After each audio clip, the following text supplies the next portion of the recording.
He's got a voice like solid gold and a twinkle in his eye.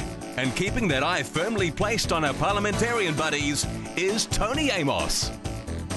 We welcome Tony and the weekly political roundup. Tony Amos. Good to see you, Tony. Jared Smith, good to see you, good to see you.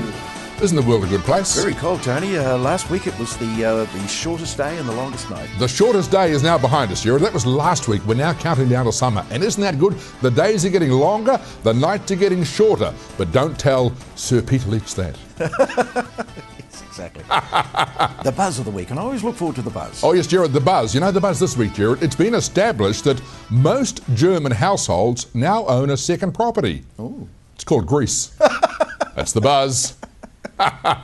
That's all about politics too. So, Tony, let's have politics for the week. Oh yes, politics, our weekly wander down the global gutter of life. Our look at the oddballs and misfits, the sooks and the crooks, the rooters and looters of public office we proudly call our politicians. And what are our rooters and looters up to this week? Well, more rooting and looting, basically, because that's what they're good at. They're well qualified in that regard, Jared. But on that very subject, you know, Crusher Collins. Remember Crusher Collins? Ooh.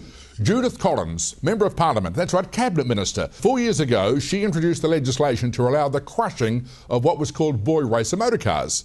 And we gave her the nickname Crusher Collins on this very program. We did, didn't we? We did indeed. And now, of course, it's part of the Kiwi vernacular, if you like, part of our vocabulary.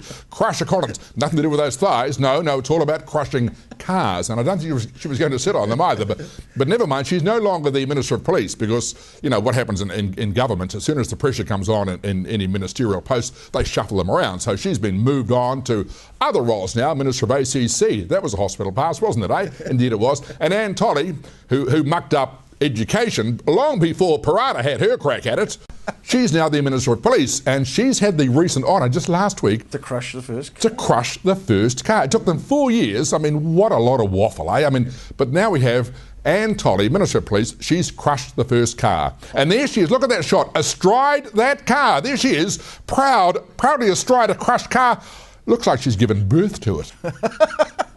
Better made her eyes water. I reckon they went out and bought an old car and crushed it just to prove that their theory was working. Just to satisfy her lust for crushing cars, maybe. It's a pretty sad state of affairs, Jared. Now, we're still getting feedback about John Key visiting the Queen. And isn't that interesting? Is Shonky John Key, our Prime Minister, he went off to London to visit the Queen. I mean, he likes that. He likes hanging out with Queens. I mean, there he was just a wee while ago at the big homosexual day out with a couple of his favourite Queens. Now he's gone to London to visit the Queen, just like Dick Turpin. Anyway, off he went. But hang on a tick. Why did Shonky John Key go to the Diamond Jubilee celebrations? Where was our Governor-General? Yes, that's a good point. And that's the feedback we've been getting. Why wasn't our Governor-General there representing this nation as the Queen's representative too? It would have worked the right way. But no, Shonky John Key, he shoved the Governor-General to one side and took himself and his family off to Buck House to visit the Queen. Took a bit of cheese along with him to give her, which was more than appropriate. Eh? A cheese ball, taking a gift of cheese, I thought was right on the money. But very inappropriate, on a more serious note, very inappropriate that the Prime Minister nudges the Governor-General out of the way and dispatches himself off to visit the Queen for the Diamond Jubilee celebration. And of course the asset sales, Tony. I mean, that's going through Parliament last week and this week, I'm sure. Yes, it's being pushed through, is it being extruded through the House, this legislation to allow this current government to steal the assets that we all own. They want to take them from us and then sell them back to us. I mean, this is called standover tactics. This is Dick Turpin at his best. Highway robbery. Shonky John Key and his band of bandits need to learn that Kiwis could stand up. You know, a few years ago, little Johnny Howard, when he was Prime Minister in Australia, he announced he was going to sell the Snowy Mountains hydro scheme. You know, citizen-owned hydro scheme. And he said, we're going to sell it.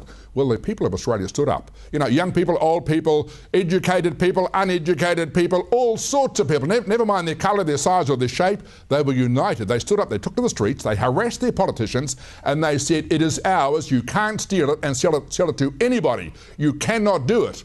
And Johnny Howard, credit to little Johnny Howard, he stood up and he said, I've heard the people of Australia, I've heard their opposition, I am not going to sell it. Now, Shonky John Key needs the same message from us Kiwis.